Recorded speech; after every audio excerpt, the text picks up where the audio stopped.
Thomas the Rhymer. Of all the young gallants in Scotland in the 13th century, there were none more gracious and debonair than Thomas Lermont, Laird of the Castle of Ickleden in Berkshire. He loved books, poetry, and music, which were uncommon tastes in those days, and above all he loved to study nature, and to watch the habits of the beasts and birds that made their abode in the fields and woods around about his home. Now it chanced that one sunny May morning Thomas left his home, his town of Ercildown, and went wandering into the woods that lay about the Bounty. A little stream that came rushing down from the slopes of the Eildon Hills. It was a lovely morning, fresh and bright and warm, and everything was as beautiful that it looked as paradise might look. The tender leaves were bursting out of their sheaths, and covering all the trees with a fresh soft mantle of green, and amongst the carpet of moss under the young man's feet, yellow primroses and starry anemones were turning up their faces to the morning sky. The little birds were singing like to burst their throats, and hundreds of insects were flying backwards and forwards in the sunshine, while down by the burnside the bright-eyed water rats were poking their noses out of their holes, as if they knew that summer had come, and wanted to have a share in all that was going on. Thomas felt so happy with the gladness of it all that he threw himself down at the root of a tree to watch the living things around him. As he was lying there, he heard the trampling of a horse's hoofs as it forced its way through the bushes, and looking up he saw the most beautiful lady that he had ever seen coming riding towards him on a grey palfrey. She wore a hunting dress of glistening silk, the colour of the fresh spring glass, and from her shoulders hung a velvet mantle, which matched the riding skirt exactly. Her yellow hair, like rippling gold, hung loosely around her shoulders, and on her head sparkled a diadem of precious stones, which flashed like fire in the sunlight. Her saddle was of pure ivory, and her saddle cloth of blood-red satin, while her saddle girths were of corded silk, and her stirrups of cut crystal. Her horse's reins were of beaten gold, all hung with little silver bells, that so, as she rode along, she made a sound like fairy music. Apparently she was bent on the chase, for she carried a hunting horn and a sheath of arrows, and she led 7 greyhounds along in a leash, while as many scenting hounds ran loose at her horse's side. As she rode down the glen, she lilted a bit of an old Scotch song, and she carried herself with such a queenly air, her dress so magnificent, that Thomas was like to kneel by the side of the path and worship her, for he thought he must be the Blessed Virgin himself. But when the rider came to where he was, and understanding his thought, she shook her head sadly. "I am not that blessed lady, as thou thinkst," she said. "Men call me queen, but it is of a far other country, for I am the queen of the Fae, and not a queen of heaven."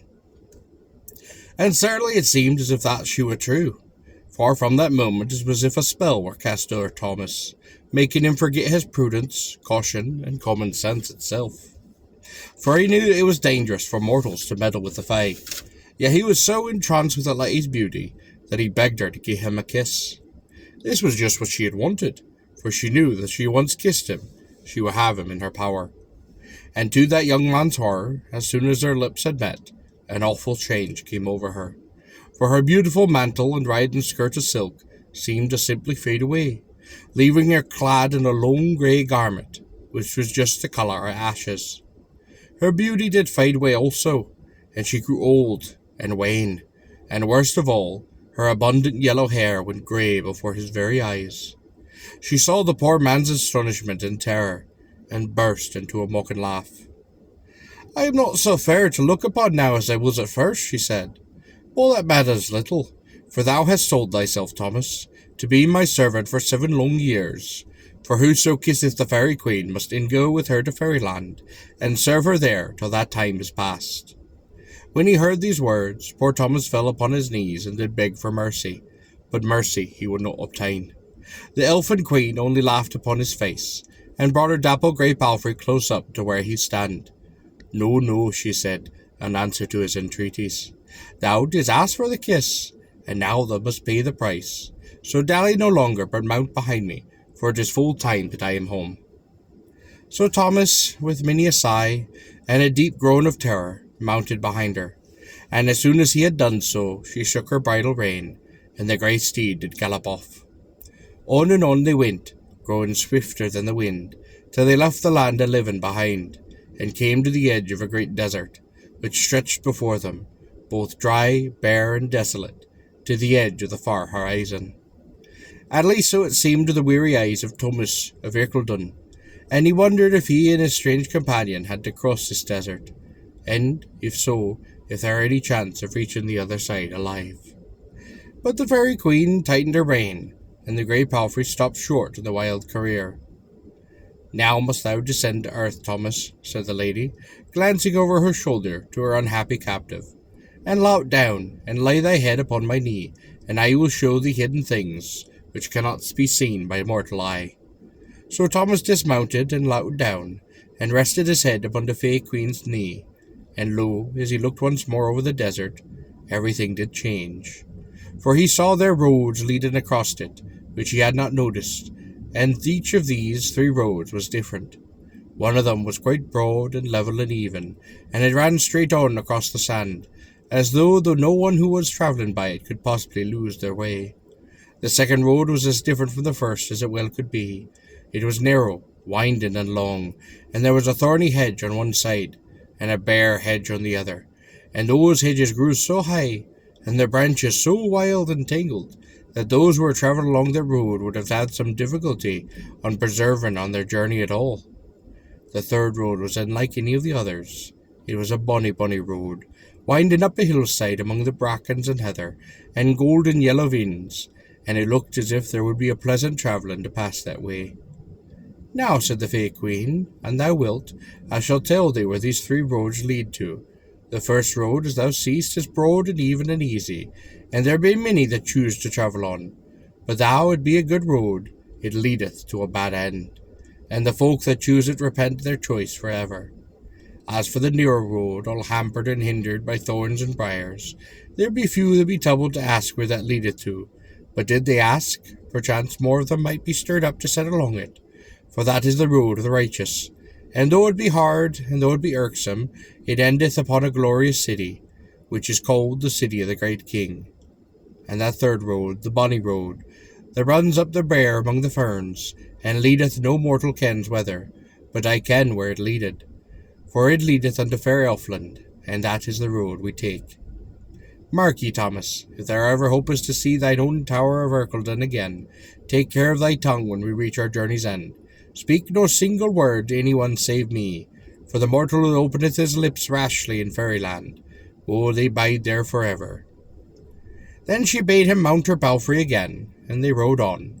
The ferny road was not so bonny all the way as it had been at first, however, for they had not ridden along it very far, before it led them into a narrow ravine, which seemed to go right down under the earth, and where there was no ray of light to guide them.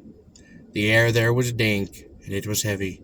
There was a sound of rushing water everywhere, and at last that grey palfrey did plunge right into it, and it crept up cold and chill, first over Thomas's feet, and then over his very knees. His courage had been slowly ebbing ever since he had been parted from the daylight, but now he did give himself up for lost, for it seemed to him certain that this strange companion and he would never come to safe at the journey's end. He fell forward in a kind of swoon, and if it had not been that he had a tight hold of the fairy's ash-grey gown, I warrant he had fallen from his seat, and would he be drowned. But all things, be they good or bad, pass in time, and at last the darkness began to lighten, and the light grew stronger, until they were back upon in broad sunshine. Then Thomas did take courage, and look up, and lo, they were riding through a beautiful orchard, with apple, pear, date, and fig. Wineberries all grew in great abundance. His tongue was so parched and dry, and he felt so faint that he longed for some of the fruit to restore him. He stretched out his hand to pluck some of it, but his companion turned in her saddle, and she did forbade him. "Oh, there's nothing safe for thee to eat here," she said, "save the single apple, which I will give thee presently. If thou touch aught else, thou art bound to remain in the Feyland for ever." So poor Thomas had to restrain himself as best he could, and they did rode slowly on, until they did come to a tiny tree covered with red apples. There the Fay Queen did bend down, and she did take one, and did hand it to her companion. "This I can give thee," she said, "and I do it gladly, for these apples are apples of truth, and whoso eateth them gaineth a reward, that their lips will never more be able to frame a lie."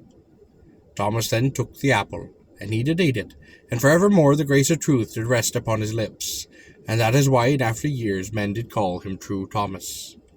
They had only a little way to go before they came in a sight of magnificent castle standing upon the hillside. "Yonder, that is my abode," said the Queen, pointing to it most proudly. "There dwelleth my lord and all the nobles of his court. And as my lord hath an uncertain temper, and shows no liking for any strange gallant whom he sees upon my company, I pray, both for thy sake and mine, utter no word to any one who speaketh to thee. And if any one should ask me who and what thou art, I will tell them that thou art dumb. So wilt thou pass unnoticed in my court." With these words the lady raised her hunting horn, and blew a loud and piercing blast, and as she did so a marvellous change came over her again. Her ugly ash-covered gown did drop of her, and the grey in her hair did vanish. She appeared once more upon her green riding skirt and mantle, and her face did grow most young and fair. And a wonderful change did pass over Thomas also, for as it chanced to glance downwards, he found his rough country clothes had been transformed into the suit of the fine brown cloth, and upon his feet he wore the satin shoon. Immediately the sound of the horn did ring. The doors of the castle did flew open, and the king hurried out to meet his queen, accompanied by such a number of knights and ladies, minstrels and page boys, that Thomas, who slid from his palfrey, had no difficulty in obeying her wishes, and passing into the castle most unobserved. Everyone very, very glad to see the queen back again, and they crowded into the great hold upon her train. She spoke to them all graciously, and allowed them to kiss her hand. Then she passed with her husband to a dais at the far end of the huge apron, where 2 thrones did stand, on which the royal pair did seat themselves to watch the revels which now begun. Poor Thomas, meanwhile, stood far away at the other end of the hall, feeling very lonely, yet fascinated by the extraordinary scene on which he was a-going. For although all the fine ladies and courtiers and knights were dancing in one part of the hall, there were huntsmen coming and going in another part, carrying in the great antlered deer, which apparently they had killed upon the chase, throwing them down upon the heaps in the floor. There were rows of the cooks standing beside these dead animals, cutting them up into joints, and bearing away the joints to be cooked. Altogether it was such a strange, fantastic scene, that Thomas took no heed of how the time did flew, but stood and gazed, and never spoke a word to nobody. This went on from there for 3 long days. Then the queen rose from her throne, and stepping from the dais crossed the hall to where he stood. "'Tis time to mount and ride, Thomas," she said, "if thou wouldst ever see the fair castle of Eccleden again." Thomas looked at her in amazement. "Thou speakest of 7 long years, lady," he exclaimed. "I have been here but 3 days." "Oh," the queen did smile. "Time passeth quickly into the Feyland, my friend," she replied. "Thou thinkest that thou hast been here but 3 days, but 7 years since we two have met, and now it is time for thee to go. I would fain have had thy presence with me longer, but I dare not. For thine own sake, for every 7th year an evil spirit come from the regions of darkness, and carrieth back him one of our followers, whomsoever he chanceth to choose, and as thou art a goodly fellow, I fear that he might choose thee. So, as I would be loth to let harm befall thee, I will take thee back to thine own country this very night." Once more the grey palfrey was brought, and Thomas and the queen did mount it, and as they had come, so they returned to the Ilden tree near the Hunty Burn. Then the queen bade Thomas farewell, and as a parting gift, he asked her to give him something that would let people know he'd been to the Feyland. "I have already given thee the gift of truth," she replied, "but I shall now give thee the gifts of prophecy and poesy, so that thou wilt be able to foretell the future, and also to write the most wondrous of verse. Beside these unseen gifts, here is something the mortals can see with their own eye, a harp, fashioned in the Feyland. Fare thee well, my friend. Same day, perchance, I will return for thee again." With these words the lady did vanish, and Thomas was left alone, feeling a little sorry, for, truth must be told, at parting with such a radiant being, and coming back to the ordinary and haunted lives of men. After this, he lived for many a long year upon his castle of Ercildown, and the fame of his poetry and of his prophecy spread all over the county, so that people named him True Thomas and Thomas the Rhyme. I cannot write down all for you, all the prophecy which had Thomas uttered, and which most utterly had come to pass, but I will tell you one or two.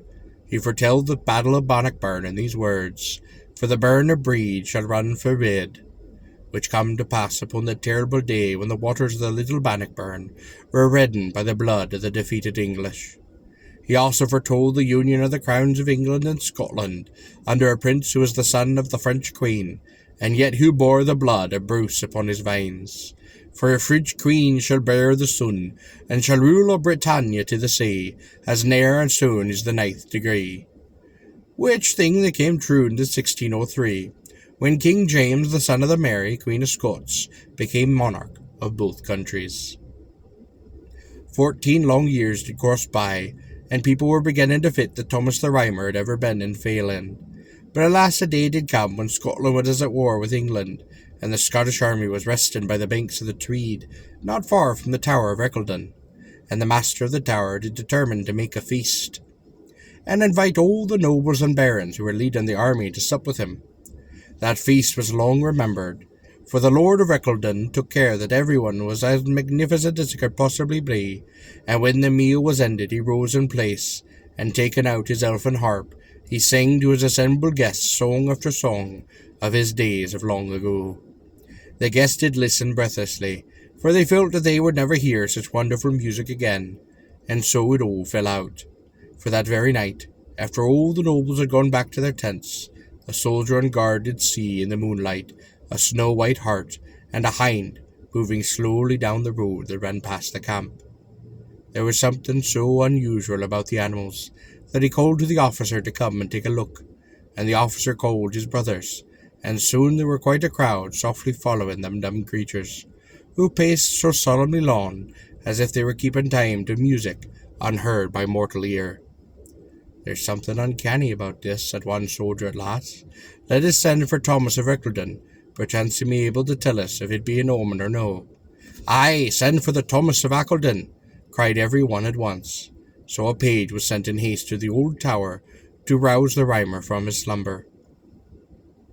When he heard the boy's message, the seer's face grew grave, and most rapt. "'Tis the summons," he said softly, "a summons from the Queen. I have waited long for it, and it hath come at last." And when he went out, instead of joining the little company of waiting men, he walked straight up to the snow-white hart and the hind, and as soon as he reached them, they paused for a moment as if to greet. Then all three moved slowly down a steep bank that sloped to the little river, and disappeared among its foaming waters, for the stream was in full flood. And although a careful search was made, no trace of Thomas of Ercildown was found. To this day the country folk believe that the hart and the hind were the messengers from the elfin queen, and that he did go back to his queen and the fairyland within them.